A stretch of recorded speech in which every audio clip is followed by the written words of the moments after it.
Now we're going to talk about the variants of the COVID strain. Viruses constantly mutate to survive the conditions it faces. This is no different for COVID-19 as it has mutated into different strains. The variants include B.1.1.7, which is found in the UK or United Kingdom, B.1.351, which is found in South Africa, B.1, which is found in Japan and Brazil, B.1.427, and B.1.429, found in USA, especially in California. There are other variants found in Nigeria, New York, and India. The variant B.1.1.7, which has been identified in the UK, appears to spread easily and might also have an increased risk of death than the actual mutated version. The next variant, B.1.351, which has been identified in South Africa, appears to spread more easily. It also has a significant impact on the effectiveness of monoclonal antibody medication and reduces the effectiveness of the antibodies generated by previous COVID infections or vaccines. The variant B.1, which is identified in Japan and Brazil, has the same effect as the variant in South Africa. The variants B.1.427 and B.1.429, identified in the USA, are easily spread and has a small impact on monoclonal antibodies as well. For now, the World Health Organization has named the variants as Alpha, Beta, Gamma, and Delta. The Alpha variant is seen in the UK, mostly in Kent. The Beta variant is seen in South Africa. The Gamma variant is seen in Brazil, and the Delta variant is seen in India.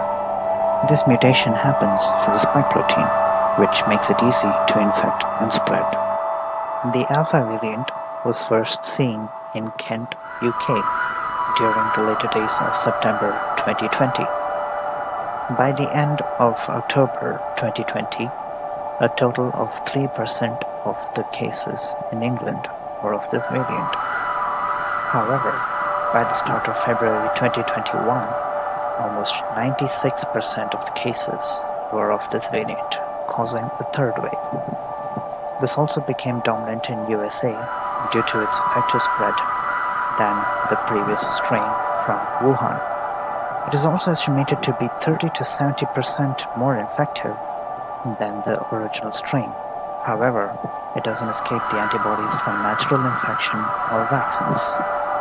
So if you are vaccinated, I guess you'll be slightly safe against the Alpha variant.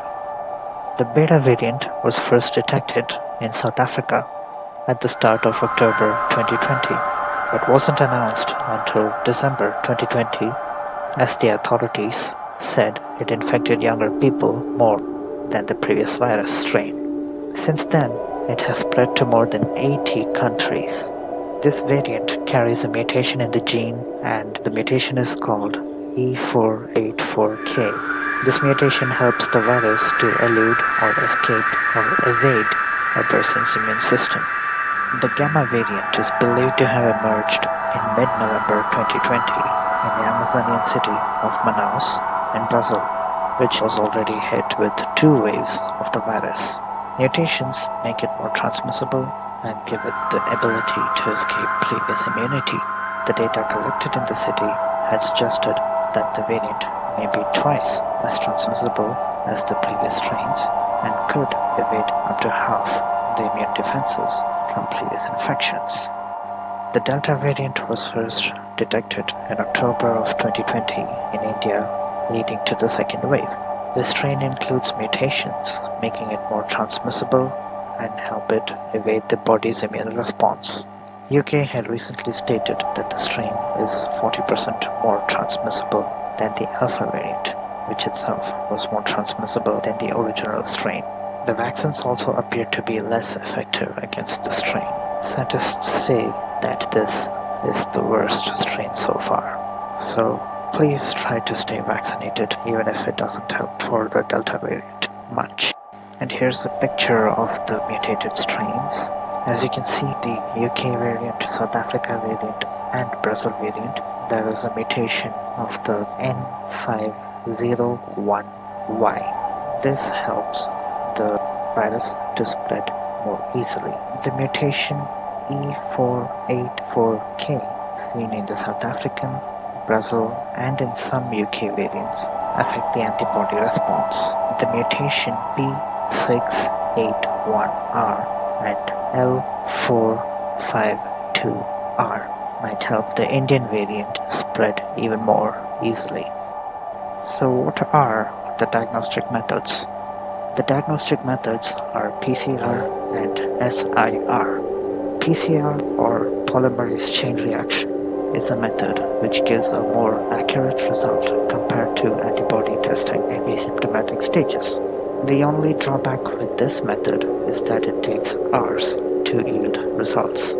The reason for this is that it works on a molecular level and it detects the genetic material of a virus. The next method, SIR, which expanded suspected, infected, recovered, categorizes the entire population of a country. The SIR model assumes every single person in the country can get infected by the COVID-19 if he or she comes in contact with the infected person, i.e., if a person is infected, they can infect another person too, and R, if a person has recovered, he or she cannot infect another person and now is immune to COVID-19. However, that only applies for a few months, and they can get infected again with the new strain or with the old strain too. So what are the safety precautions that we can follow to prevent ourselves from being infected?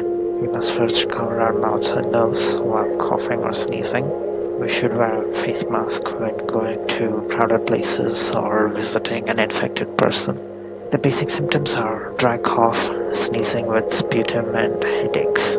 If you feel like these symptoms are persistent for 1 or 2 days, immediately consult your doctor or go to the nearest hospital. Don't try any home remedies, as it might make the symptoms worse. And also don't forget to wash your hands if you are outside and when you return home. A normal vaccine, or a traditional vaccine, consists of a mild or weakened version of the virus.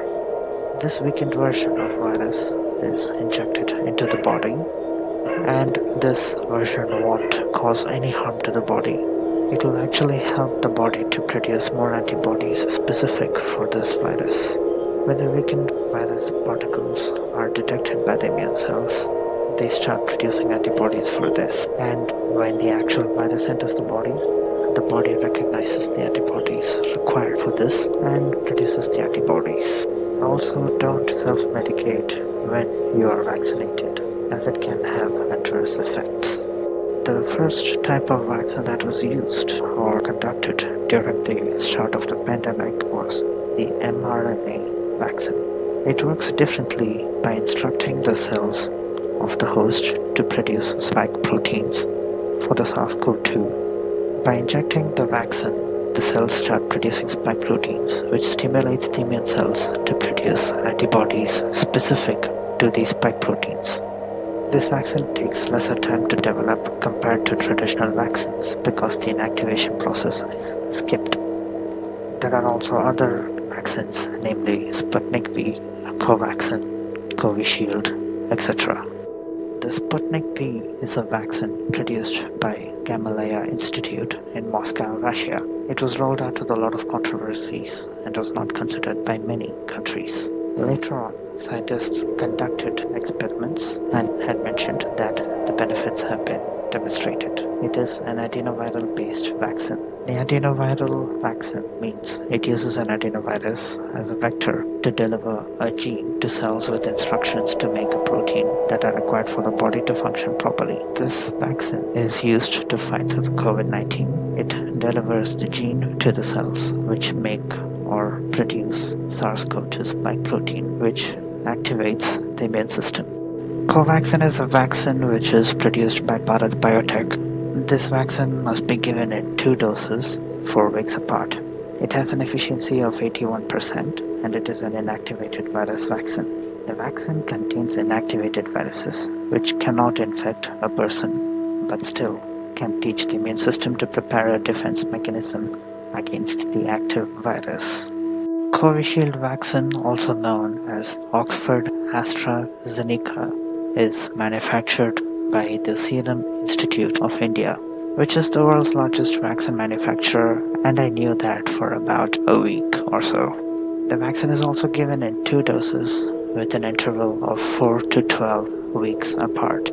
It uses a viral vector platform, which means it uses a chimpanzee adenovirus CHADOX1. It has been modified to enable it to carry the COVID-19 spike protein into the cells of humans. This method also helped the immune system to prepare for the virus, and these are the vaccines that are used worldwide to fight against COVID-19. And we've reached the end of part 2 of the COVID series. Thanks for watching the video. Actually, I've been wondering, with all the alpha, beta and delta variants around, where is the gamma? Okay, never mind. Once again, thanks for watching the video. I hope you liked it. Like the video, subscribe to my channel. You can also switch on the post notifications to get notified on video uploads. And I'll see you soon. Bye.